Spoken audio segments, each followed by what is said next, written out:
Hey, welcome back to the channel. I'm SAABIRAH, and like I said in my last video, we're continuing on with the same day but I've broken up into two videos. So in this video I braid my hair. I've literally been washing my hair and braiding it and then leaving it until I wash my hair again because I've been a lazy natural for the past year. Don't judge me.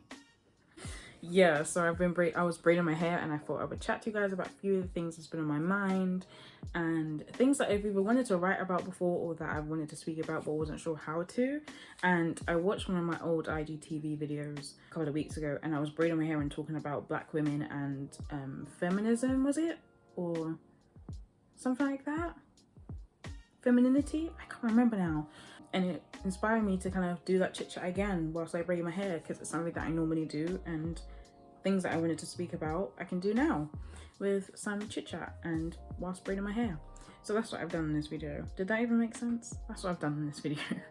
So I speak about a few things like insecurities, finding my style, and just a few things that have been on my mind that I've wanted to speak about. And hopefully this allows you to get to know me a little bit better, like my thought process, how I think, how I feel, that kind of thing. But yeah, enjoy this video and I will see you at the end of this video to do an outro. No, I won't, because I did an outro. I don't even know what I'm doing. Anyway, enjoy the video. Thanks again for tuning in. Enjoy what's to come. Yeah, I really don't know what I did with my comb and it's really annoying me. So I got in my brother's room, right? And he was sleeping. Look at him now. All of a sudden he's awake chatting to my sister. What was the truth? What was the truth?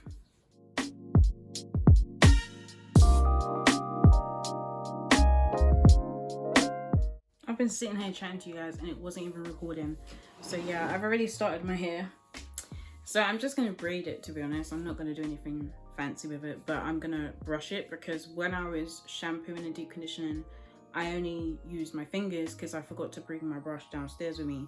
So yeah, I just finger detangled. So I am gonna brush out my curls. I didn't want to, but part of me just feels like I have to anyway because I need to use a brush. Well, not I need to, but it will just help with it not getting too tangled. And it will help it stretch a bit as well if I brush it out and then braid it. So that's what we're gonna do. Well, that's what I've started to do. And then I was just chatting away to you guys and then it wasn't even recording, which is absolutely fantastic. It cut out again because I'm using the back camera. I can't see when it cuts out. But from where it left off, I was saying that there were things that I wasn't aware were insecurities until I was kind of on social media. And the backstory of that is when I was younger, my mum was just like not for any of us being on social media. So I didn't have any social media when I was a teenager until 14, I think. I think when I made my Facebook account, I was 14, I think. But yeah, that was the age that I was. So I never had MySpace, I never had Bebo. I just heard about it. I didn't know what it was. I never had a personal experience with it because I wasn't on the internet like that.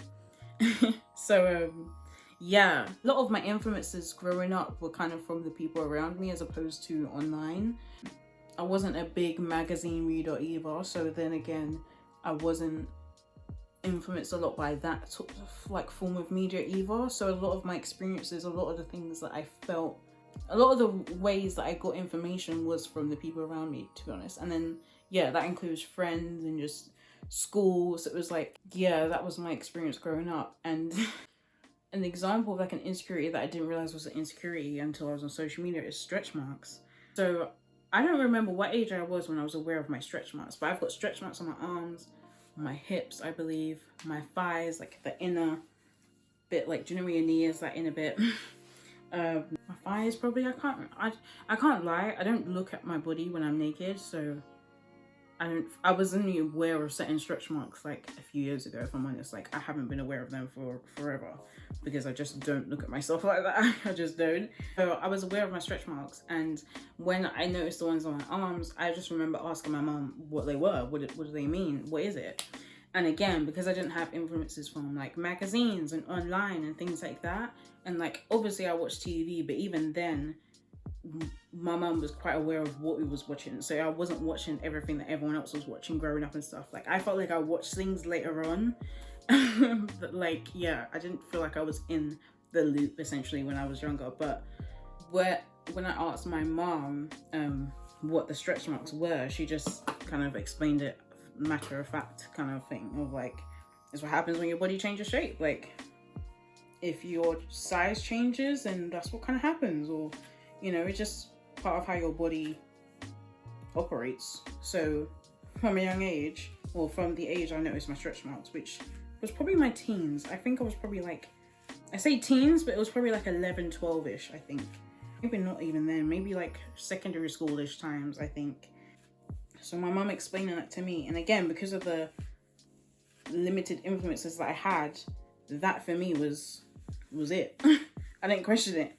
I was aware that people were insecure about stretch marks, but like, I thought it was more so like pregnancy. And like, even then I was like, but what's the problem? Like, your stomach is expanding in size, so like, yeah, you're gonna get some kind of something. Like, I don't imagine our body just stretches all over the place and then we just ping back like there's nothing. Like, I don't know, it just, to me, it made sense. Like, I was just a bit like, yeah, of course, like there has to be something.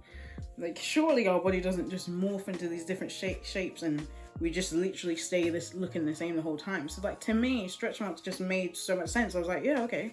And knowing that my weight has fluctuated over the years anyway, again, it just made sense. So when I was started to be on social media, and especially when I was like aware of like the body positive movement, and I think even before then, like before that was a thing, the stuff that you see on Twitter, or like I was on Tumblr. That was one of my favorite social media sites. Tumblr was one of my faves. I loved me some Tumblr. But yeah, things like that in Twitter, like there'd constantly be things about like, oh, I love a girl who has stretch marks, or like they would talk about liking a woman with tiger marks or something like that. And I was really confused as to why something as normal as stretch marks was turning into something that had to be sexualized. I was so confused by it. I was just like, this isn't a turn on. This isn't like, if a guy was especially at that time, if a guy was to say to me, oh, I love a woman with stretch marks, I'd be like, are you okay? Like, what's wrong with you? Because I was just a bit like, what? It was just really confusing to me, really weird at the time. So I was just really confused by it, and I wasn't here for it. I was just a bit like, ugh. It's like the same thing, like the same reaction when guys say I'm a nice guy. Ugh. Because you shouldn't have to say these things. These should be just basics. Like, being a nice person is just a basic, you know? So I can't imagine what it's like to grow up like with social media being everything, or like just your existence. Because when I was even on Facebook, like obviously that was a huge hype at the time, and like you kind of felt like you had to be on it all the time and every day. So it was like very much like what social media is like today, to be honest. Well, like if you're not on it, you're missing out on something. But this is not equal.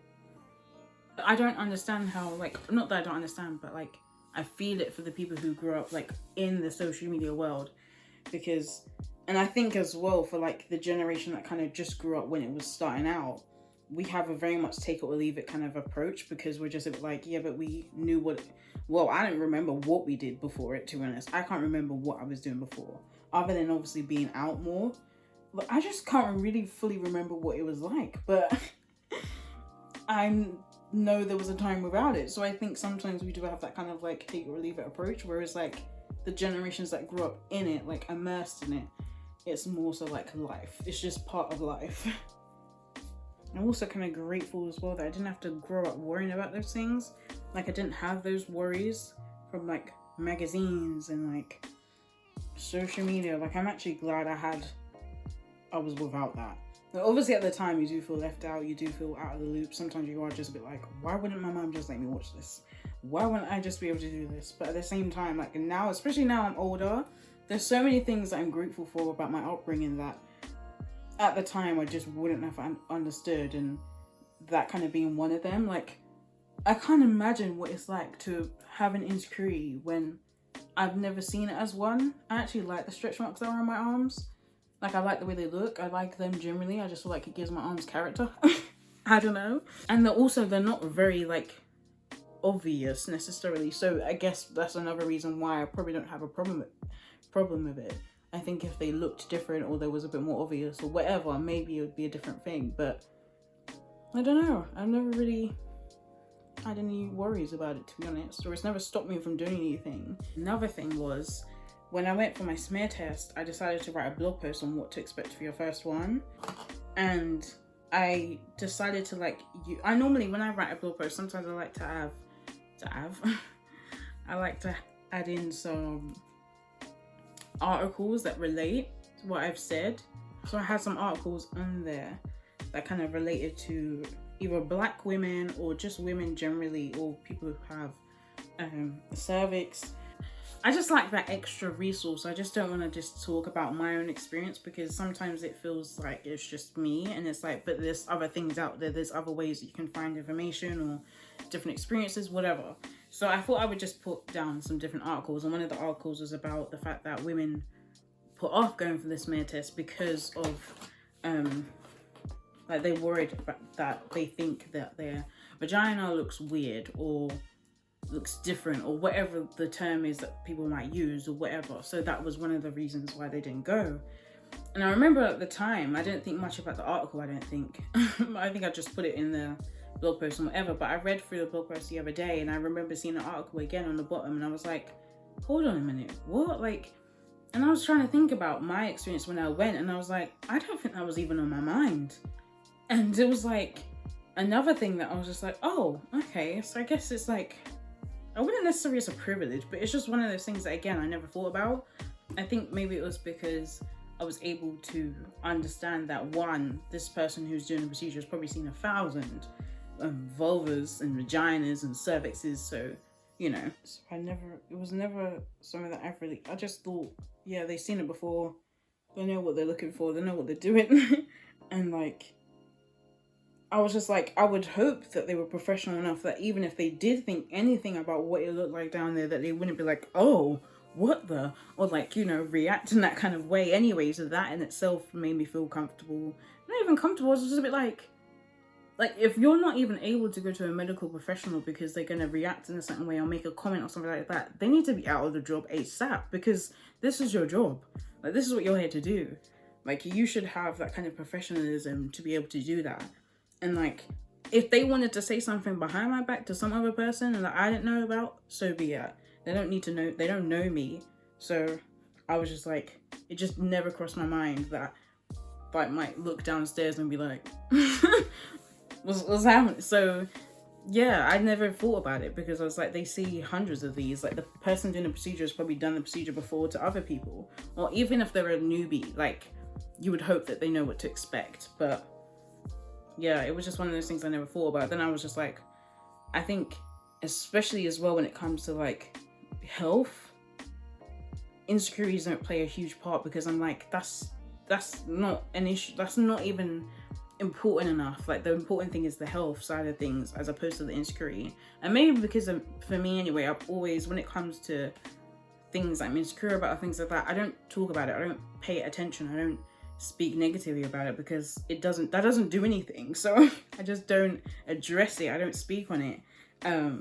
So yeah, there's just certain things that you just won't hear me speak about or talk about, because to me, I just like, why pay attention? If you don't like something, either change it, or, you know, things that can't be changed, obviously things like stretch marks and whatever, like I've accepted that a long time ago anyway, so it was never something that I wanted to change. But if there's something you can actually change, fair enough. But there's just some things I'm just like, I don't believe God makes mistakes anyway, so whatever it looked like downstairs, I'm not going to be like, what have you done to me? Like, you know, I wasn't going to be like that. But I don't know, it's just like, I never thought about things like that. And I know I'm an avoidant person, so maybe that's what it is. I just avoid ways of thinking or talking about my insecurities, because it doesn't do anything. It just makes me feel crap. It doesn't do anything positive. And I don't put a lot of value in insecurities, because everyone has things that they're uncomfortable with or not happy with, and I just don't pay it that much mind. So you just won't, I'm just not the kind of person who would speak about things over and over again if I'm not happy with them. It just wouldn't make sense. It doesn't make sense to me anyway. So that's just my experience with like insecurities and things like that. But like, yeah. So that was another thing that I was talking about with my mum and my siblings. We were just chatting about stuff, and I brought up like things I wasn't insecure about I didn't realize what insecurity is until I was like on social media and realized that was a thing. And I was like, oh, okay. I hope I don't sound insensitive or anything like that. Like, I'm not telling anyone they shouldn't feel insecure about anything, because that's really not for me to tell anyone anything. It's just, I'm just sharing my experience of like insecurities and things I wasn't insecure about, or things like that. Yeah. I think there was one other thing, but I can't remember it from the top of my head. There were definitely things that I realized, especially now as an adult, that were, I wouldn't say insecurities, but things that I was more aware of, or things that I was able to articulate now that I'm older. One of the things that I didn't hear anyone around me or anyone that I knew speak about was being a tomboy, but not because that was just their style or that was just their aesthetic or whatever. I don't know what. When I get into it, maybe this will make sense. But for me, I loved like dressing in like baggier clothes and just being really comfortable. And also just like with my experience with fashion and style and things like that, it's just been not a weird one, but there's levels to it. There's just things that, to me now, thinking about it, I'm only now figuring out what my style is, because I've not had to think about it before in the past. I don't know if I should get into that. Like, is it involved? Okay, maybe, I guess. But like growing up, I have a lot of cousins, and I have a big family. I have a lot of cousins. So growing up, my parents would buy me clothes, or I would have cousins who would be like, oh, I'm throwing this out, or I'm getting rid of this. Do you want it? And like, I would be like the same shoe size as one of my cousins, or the same size, like dress size, or whatever. So a lot of growing, like for me, especially around like before I entered like my teens, or actually even into my teens, I had a lot of like clothes that were given to me from sick cousins and things like that. So I never really had the opportunity to be like, this is my style and these are the things that I like and this is what I like, because a lot of the time it was just kind of what's available and you just work with it. So, and I never really thought about my style necessarily. I never thought about it until now, recently, to be honest. Like, it's only recently that I've been thinking about like, what even is my style? Like, I don't know. It's very casual, I know that for sure. It's very much comfort over anything, and me feeling secure and safe, which I'll get into. I've only just recently started to think about style and whatever, but growing up, I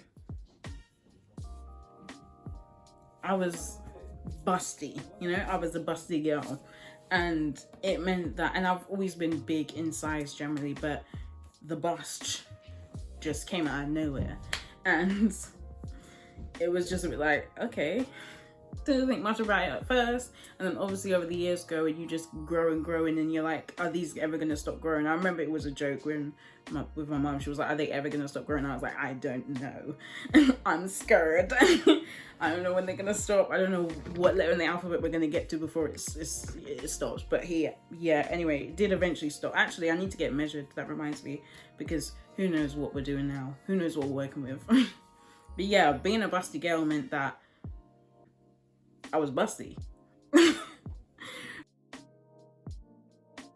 The reason why I wore the clothes that I wore when I was younger as well, like baggier clothes, and actually still today, baggier clothes that normally cover my chest, and like I had an obsession with tops that covered my bum. I don't have a huge bum or anything like that, but yeah, just wanted to cover it up. It was probably to do with the fact as well, I grew up in a modestly dressed household as well, like, so that comes into it. That probably does affect my style and the way I kind of dress myself and everything like that. I felt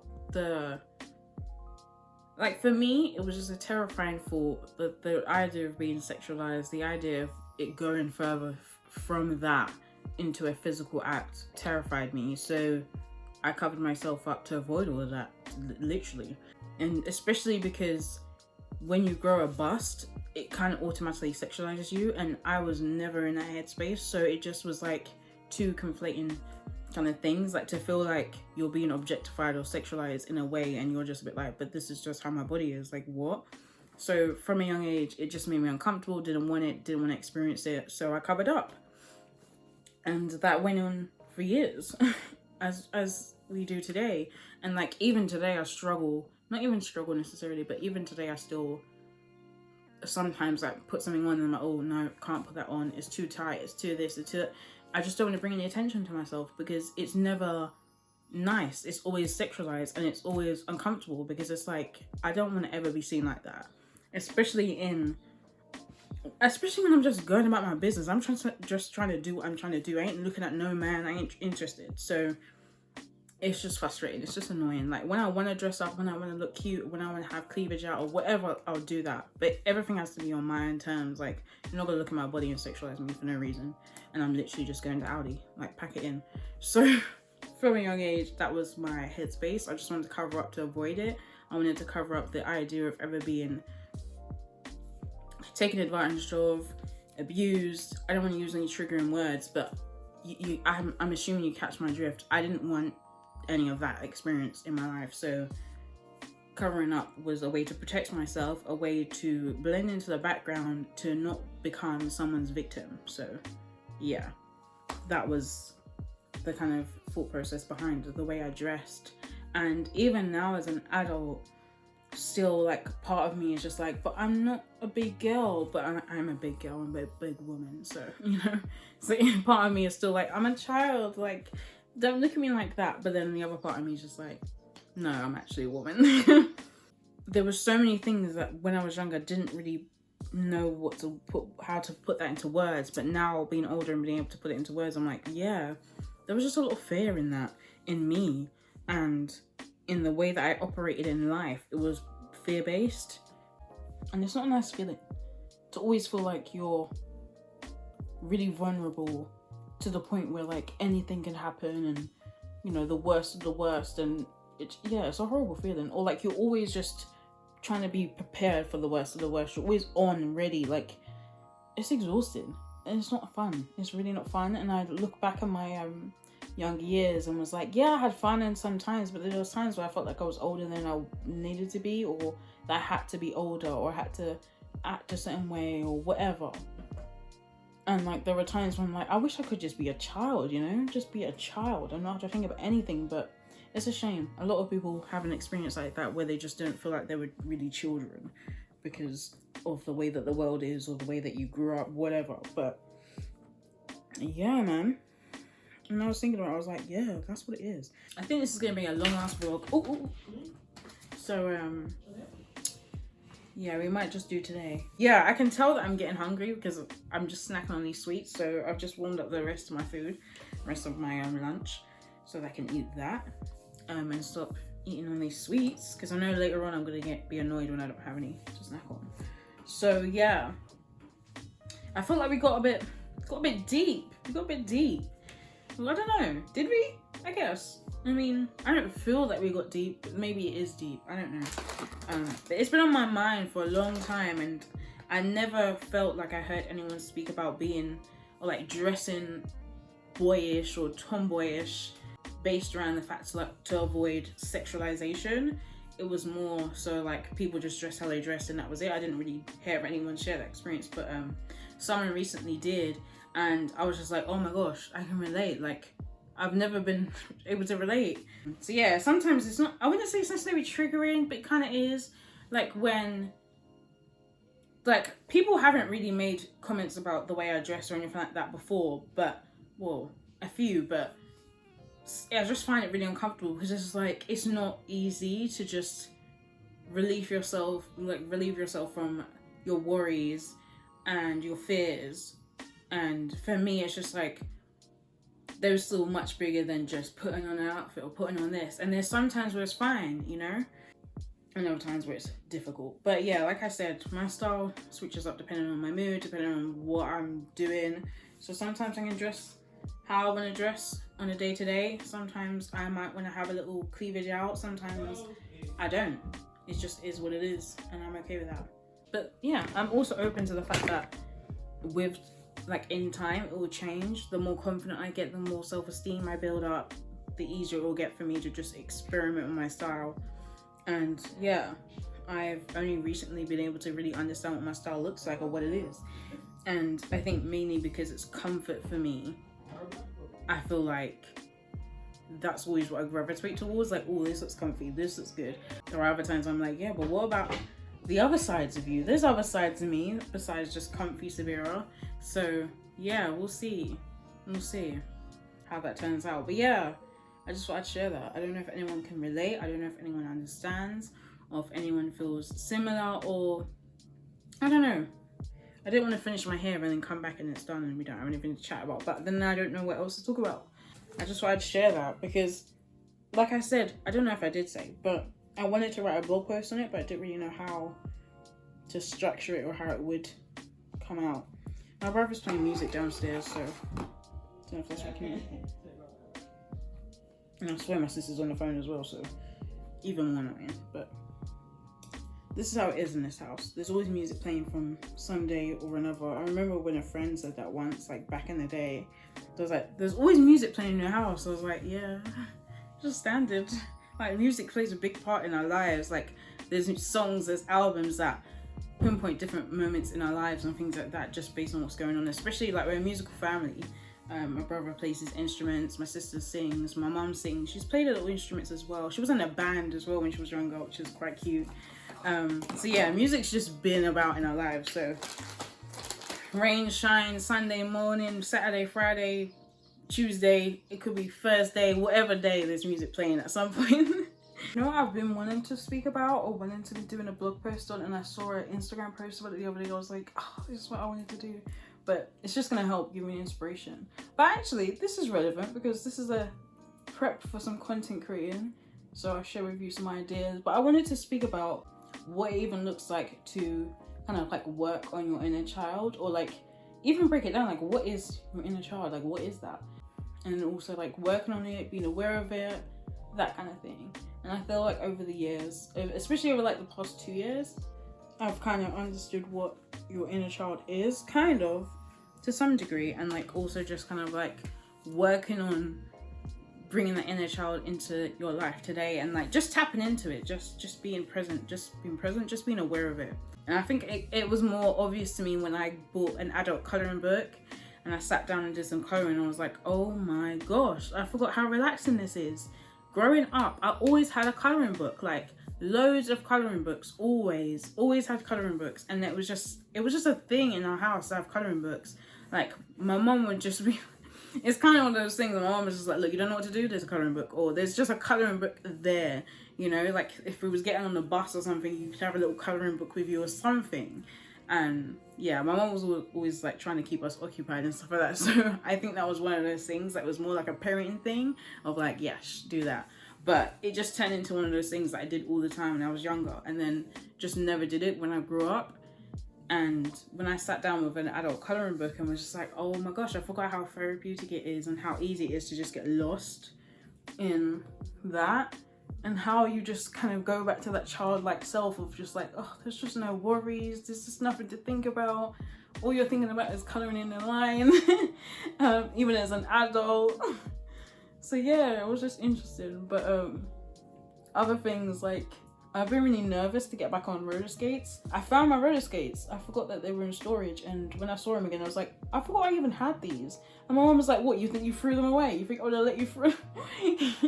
Because they were a gift, like a birthday gift. I think I was like 16, 17. I can't remember what year it was that I got those given to me as a birthday present, and from a good family friend. And that was awesome. And I loved roller skating. Oh, and I haven't done it in ages. And I've been working my way up to it.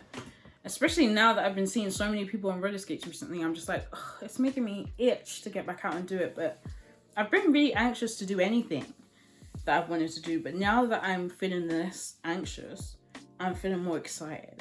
So we're going to do that. And I'll definitely film my process of like getting back on some skates and seeing how it goes. I hope they still fit. I don't feel like my feet have changed size. So hopefully they still fit, because I don't want to have to buy new ones because they are pricey. But if I have to, I have to. Like, roller skates is one of the things I want to get back into. And I used to be like RE, and like my mom used to buy us just like random art stuff. Not random art stuff, but like, do you know, like you could get like a black board, and then you would get like this little scratchy pen thing, and you should scratch out the outlines, and you could draw something with it, like it would reveal the underneath and it was like a foil thing. I don't know how to describe it. I might put a picture on the screen if I can remember what it's called or whatever, but I just remember an owl. I think my sister had like an owl one, and I think my sister had more than I did because she was like really into it and she liked her animals. So yeah, I just remember things like that. I remember having this this gem thing where you could like gem your clothes, like you could put it in this machine and staple it in and you had gems on your clothes. I remember having things like that. I liked doing all these arty creative things, and then as I grew up I kind of limited it to like social media, or then felt really stuck in it because I'm like, oh, there's just things about it I don't enjoy. And now I'm just like, I need to find that balance of doing the things that I enjoy that are fun and creative, and like sometimes just like childish. I even looked at like something the other day of like a child's toy, and I was like, no, it wasn't that. I was thinking about the gems that I used to attach to tops and stuff, and I was like, I wonder if they still do stuff like that, because I would buy one. At my big age, I would buy one just to have fun, just to feel that freedom like you would when you was a child doing it for the first time. I want to get into sewing as well. Like I remember when I sewed and did some sewing in school for textiles. I actually enjoyed it. I wasn't great at it, but I made a pillowcase or cushion cover, which was fun. It had a guinea pig on it because at the time I had guinea pigs. I think I had 2 at the time. I can't remember if I had 2 or 1 at that time, but yeah, I've had 2 guinea pigs before. I just remember creating that cushion cover with a guinea pig on it. So an SL I think I put on the side of it with like a love heart in its middle, something like that. Yeah, I want to start learning how to sew so I can like make things. I love jumpsuits, and I feel like that wouldn't, not that it would be easy to make, but because it's a one piece, I feel like I could do it. So I'm like tempted to make my own jumpsuits because I love them, and sometimes I don't see them in the style that I want them, or like I think about my bust size. And also I think it's been difficult to have like any creative inspiration because I haven't done anything that's gonna create that inspiration essentially. So I need to start reading again. I need to start kind of watching other creatives do their thing, and hopefully that helps as well, because that's what I used to do. I used to watch creatives like shoot their own content and stuff like that, and that would give me ideas. I don't really have, I don't get trolls, or I don't get like negative comments and things like that. I think because I have a small like platform, so I don't think I can really get any troll attention, or like I don't really get that kind of thing. So I started posting my blog posts to Pinterest because I heard that it helps with views. So I was like, that's just another platform that I can share my blog, which is great. So yeah, I did. And then I went on Pinterest a couple of months ago and realized that someone had left a comment on one of the blog posts that I put up on Pinterest, or shared on Pinterest I should say. And it was one about, I think it was called Why More People Are Supporting Black Owned Businesses, something like that. I think it was that one, because I've written a few blog posts about black owned businesses, supporting black owned businesses, that kind of thing. So yeah, and someone commented saying basically that black owned businesses don't need special treatment because they're black. I don't care if people are black, blue, purple, whatever. And I was just like, we're not gonna do that. We're not gonna do the whole purple, blue business. You're not speaking to figments of your imagination. You're talking about real life people. My race is here. It's something you can actually see. It's not made up. So I don't understand the contents of that. It's just really stupid. It's just, it's really irritating. But I don't normally engage in some conversations, especially when it's just like you're deliberately being obtuse, because it doesn't make sense. It really doesn't. I said what I said. It's not that I didn't feel like there's room for misinterpretation. It really wasn't. It was there. Read it or shush. I don't know. But I was just really confused by the comment, because I was like, I don't know what you tried to achieve. Did you want me to sit here and say, yeah, you're right, I should be colorblind, I should be saying that race doesn't exist and we're all just human? Okay. The reality is we don't live in that world. We live in a world where people are treated very differently. People are in terrible positions because of their race. So we can't sit here and say, I don't care if someone is purple, I will support their business regardless. It doesn't, it's not, it doesn't make sense because purple people don't exist. They're not the ones being killed. So we're not going to talk about that. It just doesn't make sense. It's just a distraction from what the main issue is, and I'm not here for it. So Yeah, I just said I don't really know what you're doing here, but alright, see ya. It is what it is. Like, I'm not someone who makes a blog post, or like I wouldn't write something, or wouldn't do something I didn't believe in or didn't understand or whatever. So to come and act like black people are asking for special treatment for being a business and they're black owned, or like, I feel like sometimes people are just being really like, they're playing devil's advocate, but there's no need for it because the evidence is there. The evidence is fully there that black owned businesses don't get the same funding from banks. It's fully there that they don't get the same backing generally from the community and outside of the community. They have different struggles to another business. So I just don't understand why people want to act like it doesn't matter what the skin color. It shouldn't matter what the skin color is, but it does. So what are we going to do about it? Pretend it doesn't exist? How does that help? How has that helped the UK? Because that's what the UK has always done. Pretend that it doesn't exist. And what has that done? I want to see the evidence of what that has done, other than cause a lot of people to be in denial. Like, I don't want to rant. And I didn't come here to talk about this today, but oh. Yeah, it just annoyed me because I was just like, oh, don't get me started. But yeah, I was just like, of all places, Pinterest. This is where you decided to leave a comment. I was like, all right then. As long as it wasn't on my blog contaminating that peaceful space, then it was fine. But I was just like, ugh, whatever. Rant over. Let me breathe. But yeah, I've braided my hair now. It's all done. Yeah, I feel like today was just a really, like, I just feel really relaxed, really chilled, which is really nice. And I think today just needed to be a self-care day. So this is just like part one of how I prep. But yeah, if you do want to like contribute in any way, shape or form to like what you see here, please do leave a comment. Let me know what you want to see, or message me on Instagram. That's where I'm normally at most. So yeah, just let me know. I'm always open to suggestions as well. So if you want to see something, let me know. I don't know what else to say. I don't know what else we can chat about. So yeah, I think this is just going to be a self-care pampering day so that we can prepare ourselves for the week ahead to create some content. So I think I'm actually going to start taking some photos on Bank Holiday Monday, just because it'll be a chill day. My mum will be working, so it'll mean that I don't have to worry. Did I mention that in the video? Like, I have to figure out what my schedule is going to look like, because my mum works from home. I don't want to film during the time that she's working, just because you might be able to hear her. I don't know, she might say something that could be identifying to someone. I don't know. I just would rather not risk it. I was saying that I could just film in a lunch break, but that only gives me an hour and that's quite restrictive.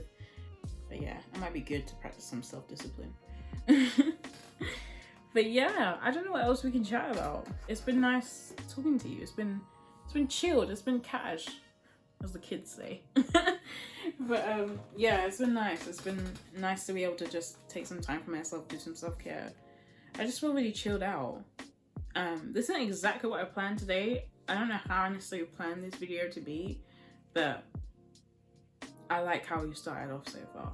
Hopefully this is a nice relaxing video for you to watch. Hopefully this helps you kind of see some of the things that I do to kind of prepare myself to create some content. And I think you need to be in a good headspace to do it, because it is taxing. I wouldn't say it's taxing me. It's like, it's energy consuming. It takes a lot of energy to create content. And as much as I enjoy it and I'm looking forward to like enjoying it again, it's just sometimes it's a lot. So yeah, thanks for watching, and please do subscribe if you haven't subscribed already. Do like the video. Again, everything I've mentioned or spoken about in this video I will leave in the description. Thanks again for watching, and I will see you in the next one. Bye.